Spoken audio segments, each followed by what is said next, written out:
Welcome back to the deep dive. The world of business, it really feels like it's on fast forward these days, doesn't it? It absolutely does. Markets are shifting so quickly. Yeah, constantly.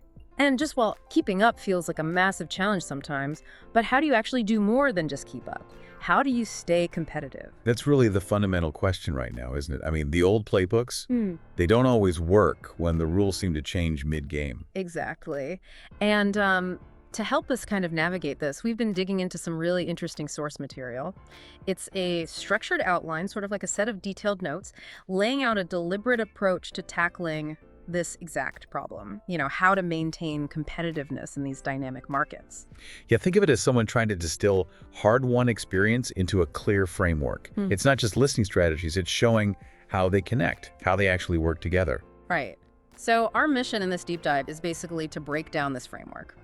We want to pull out the most critical insights, understand the logic behind the structure, and really figure out what these strategies mean for you, for your business, your team, maybe even just your career in this kind of environment. Mhm. The notes cover a lot of ground. Everything from, deeply understanding the market you're in, right down to investing in the people who make everything happen. And it really pushes you beyond just thinking about a single tactical fix. Yeah. It's more about building resilience and adaptability right into the core of how you operate.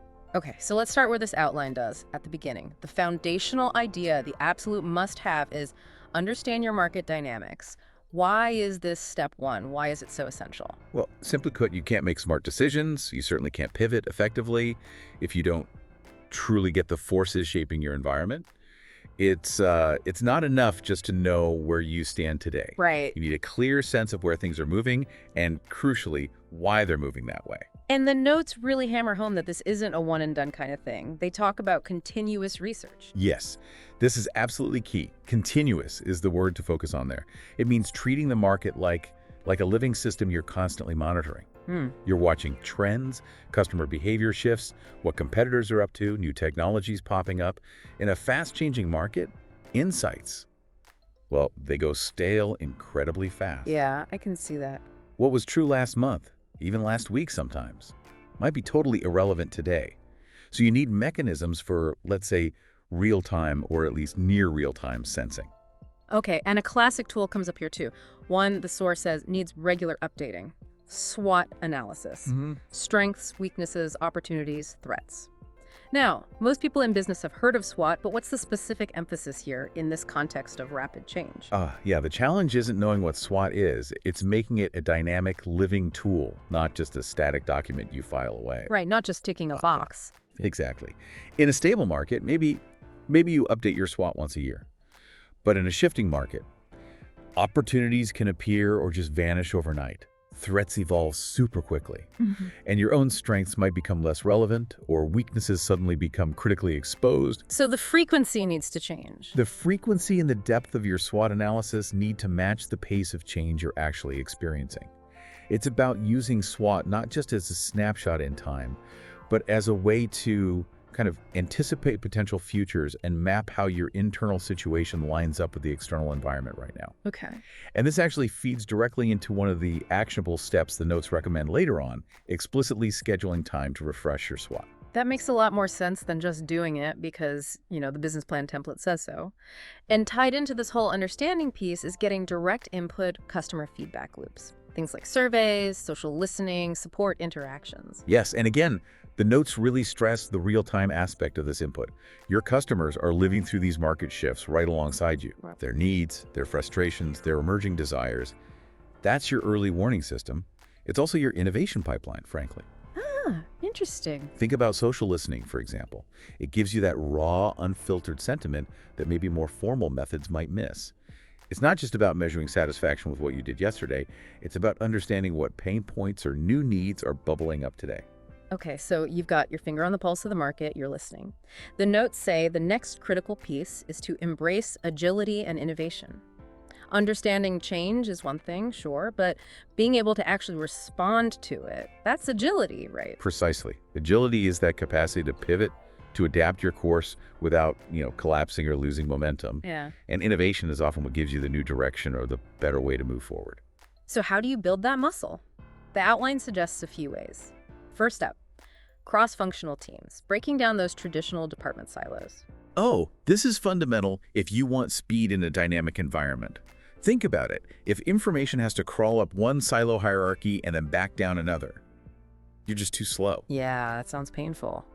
Cross-functional teams put all the necessary perspectives together in one room, or virtual room. You've got sales, marketing, product, tech, maybe others, all there, so they can spot issues, brainstorm solutions, and make decisions together really quickly. Can you give an example? Sure. Imagine a sudden competitor price drop. A cross-functional team could assess the market impact, figure out the feasibility of a response, hash out the messaging requirements almost instantly, instead of waiting days or weeks for formal reports to pass through multiple layers of management. That immediate collaborative problem solving. Yeah, that seems essential. The notes also highlight pilot and iterate, testing new ideas, new processes, but on a small scale first, before you commit big resources. This is how you learn fast without betting the farm, as they say.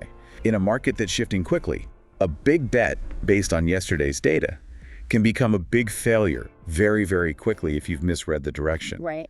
Piloting lets you test your assumptions, gather actual real-world data with limited risk, and then refine your approach based on what you learn before you scale it up. It's really a core mechanism for putting that continuous research idea into practice through experimentation. Okay. And this concept is so critical, the notes actually make run a mini experiment one of their concrete, actionable steps later. That makes total sense. Learn small, then hopefully win big. Or maybe fail small, learn fast. And speaking of learning from failure, the notes talk about fostering a fail-fast culture, making it okay, even safe, for people to experiment and, yes, sometimes fail, as long as they learn from it quickly. This one absolutely requires psychological safety. Yeah. If your people are constantly worried about being penalized for trying something new that doesn't work out perfectly, well, they'll just stick to the status quo. And the status quo is dangerous in a changing market. Exactly. It's often a path to irrelevance.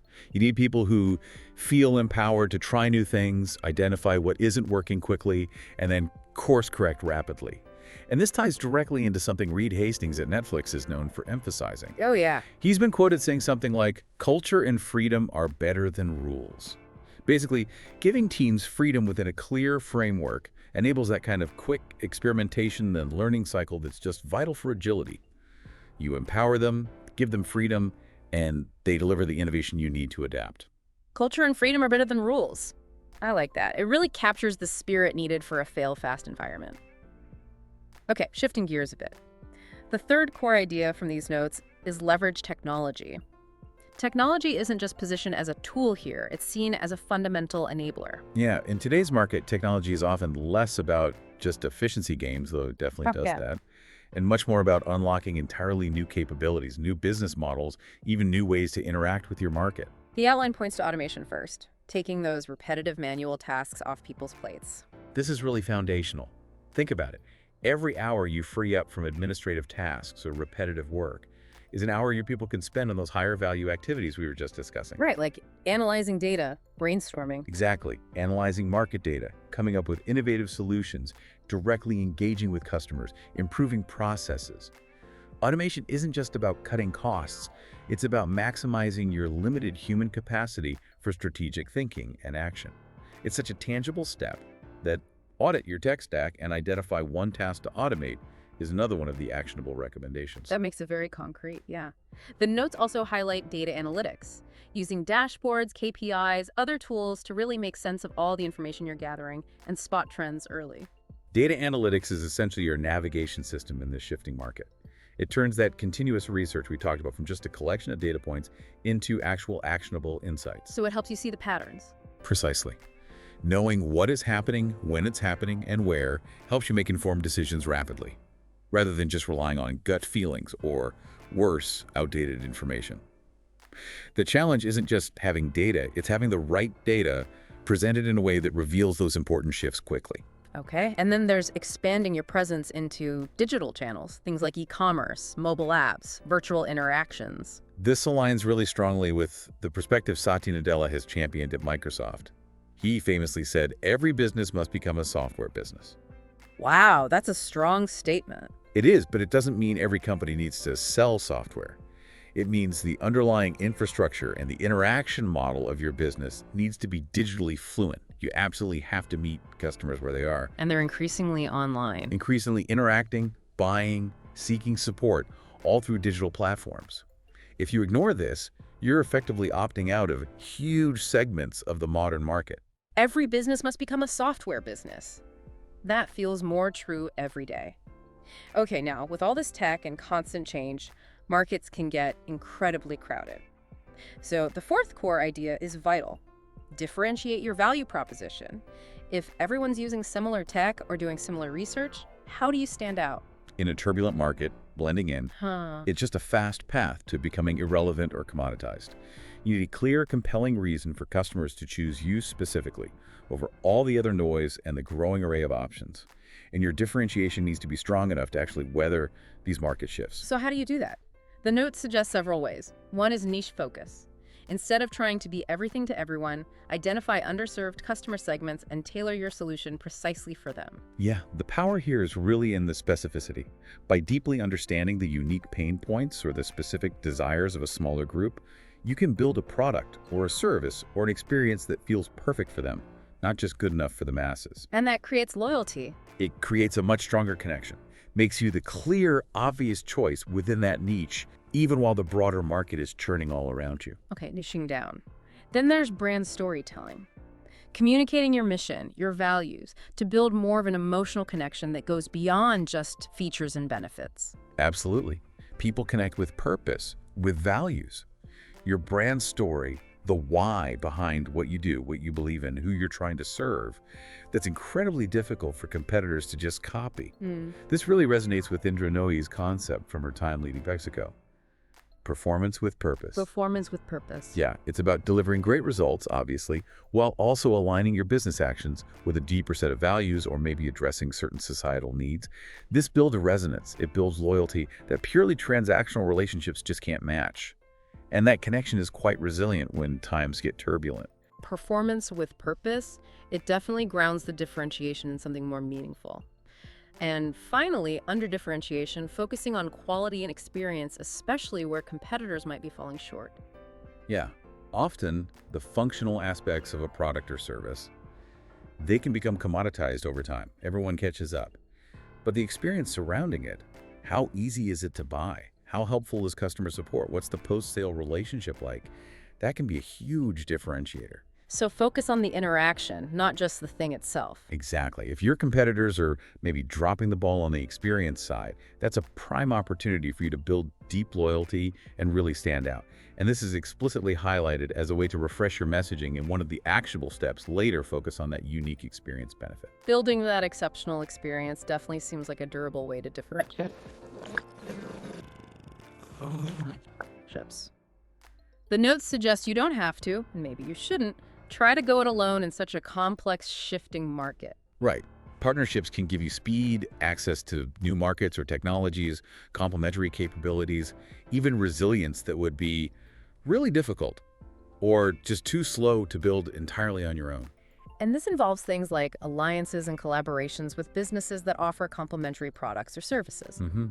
Teaming up can open doors to new customer segments, allow you to pool resources for bigger projects, or combine expertise to offer integrated solutions that maybe neither of you could provide alone. It's really about extending your reach and your capabilities through synergy. Okay. And co-marketing opportunities, basically sharing access to each other's audiences. This could be incredibly efficient for expanding your customer base. If you serve a similar type of customer but aren't direct competitors, doing joint promotions, maybe webinars or creating content together, can introduce your brand to their audience and vice versa. It expands your funnel pretty cost effectively. Yeah, that makes sense. And this idea is so practical, it's actually included in the actionable steps. Actively reach out to a potential partner. A concrete way to put it into practice. Good. The note also mentions supply chain resilience by diversifying suppliers. That feels very relevant now. Oh, absolutely crucial, especially after all the recent global disruptions we've seen. Relying on just a single source for critical components or services, it leaves you incredibly vulnerable when that source gets hit by market shifts or geopolitical events or just unforeseen crises. Building relationships with multiple reliable suppliers is really an act of building resilience directly into your operations. So partnerships are about expanding your capacity, your reach, and also reducing your vulnerability in these uncertain times. That makes a lot of sense. Okay, the sixth and final core idea from this outline. Invest in your people. Why is the team so central to staying competitive when everything around you is changing? Because ultimately, your people are the engine. They're the engine of adaptability, of innovation, of customer experience. They're the ones on the ground, reading the market signals, implementing the strategies, building the technology, interacting with your customers day in and day out. All the brilliant strategies in the world are just, well, words on paper without a skilled, motivated, and empowered team to actually execute them. So the notes emphasize continuous learning, providing training on new tools, emerging trends, evolving customer expectations. Yeah, the market changes, so the skills needed to succeed in that market also change. Investing in your team's continuous learning ensures they have the capabilities to keep pace, to adopt new technologies effectively, understand shifting customer needs, and actually contribute to innovation. It's really not a luxury. It's a fundamental investment in your future relevance. And alongside learning comes empowerment, giving staff the autonomy, the trust to make decisions and solve problems creatively. This loops back really strongly into that fail-fast culture we talked about and the Reed Hastings insight. Empowered employees don't need to wait for layers and layers of approval to respond to a customer issue or try a slightly new approach. They can act faster. Much faster. They're closer to the information, closer to the customer, and can often make better decisions right in the moment. Trusting them to act is just essential for agility. It trusts their judgment and their proximity to the actual situation. Okay. And finally, recognition and culture. Actively celebrating adaptability and initiative when you see it. Yeah, culture is like the operating system of your organization. If you want people to be adaptable, to take initiative, to embrace change rather than resist it, you absolutely need to recognize and reward those behaviors. Building a culture that values learning from mistakes, values collaboration, values proactive problem solving, it reinforces the very characteristics you need to thrive in a dynamic market. Okay, wow. We've walked through the 6 core strategies from these notes. Understanding your market, embracing agility, leveraging tech, differentiating, building partnerships, and investing in your people. That's a really comprehensive framework. The notes go one step further, which I like. They provide 5 actionable steps, things you can actually do, maybe starting this week, to begin implementing these strategies. Right, this is where the rubber really hits the road. It takes these kind of high-level concepts and grounds them in specific, tangible actions you can take. Okay, the first step is update your SWAT. Don't just dust off the old one. Really revisit it, revise it based on the market shifts and the insights you've gathered recently. Yeah, connect that continuous research directly to your internal state. Make your SWOT current and relevant to the dynamics you're seeing now. Step 2, run a mini experiment. Pick one small process, maybe an offering, or even just a marketing message, test it on a limited scale, and actually measure the results. Put that pilot and iterate principle directly into action. Choose something small enough that you can manage the risk, but significant enough that you'll actually learn something valuable from it. Step 3, audit your tech stack. Specifically, try to identify one manual or repetitive task that could potentially be automated this month. This is a direct application of leveraging technology to free up that valuable human capacity we talked about. Start small, find one task, automate it, build momentum. Step 4, refresh your messaging. Look at your current communication website, sales pitches, whatever, and clearly highlight one unique benefit or aspect of your value proposition that really sets you apart right now. Make your differentiation crystal clear to your target audience. What makes you the distinct, compelling choice in today's market environment? And step 5, reach out to a potential partner. Identify one complementary business or organization and just initiate a conversation. Explore if there's a potential collaboration there.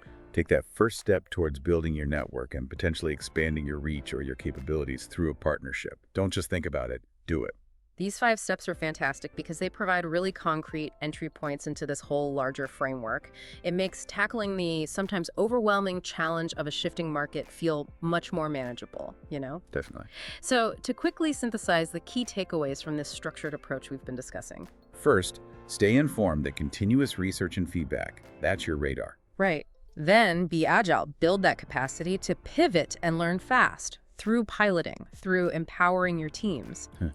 Differentiate, give customers a clear, compelling reason to choose you. Collaborate. Remember that partnerships can amplify your strengths and reduce your vulnerabilities. And finally, empower your people. Your team is the engine driving your ability to adapt and compete sustainably over the long haul. Yeah, and what becomes really clear when you look at these all together is that they aren't just separate items on a checklist. Exactly. They're interconnected. Investing in your people, for example, directly enables the continuous research. It fuels the agile experimentation, it helps leverage technology better, and it's essential for delivering that differentiating experience. It's like a holistic ecosystem for proactive adaptation, not just, constantly reacting to change after it happens. Proactive adaptation rather than reactive struggle. I really like that framing. It feels much more powerful, less like being tossed around by the market and more like you're actually steering your own course. Precisely. That's the goal. Okay, so building on this outline's core message about continuous change and constant learning, here's maybe a thought to leave you with, something to ponder after this deep dive.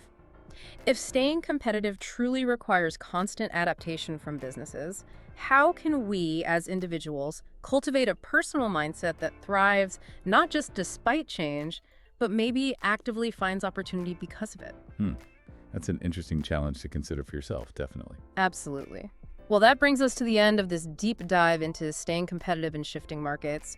We really hope unpacking this structured approach from the source material gives you a clearer path forward and maybe inspires you to tackle one or two of those 5 actionable steps. Yeah, maybe just pick the one that feels most relevant or achievable for your current situation and start right there.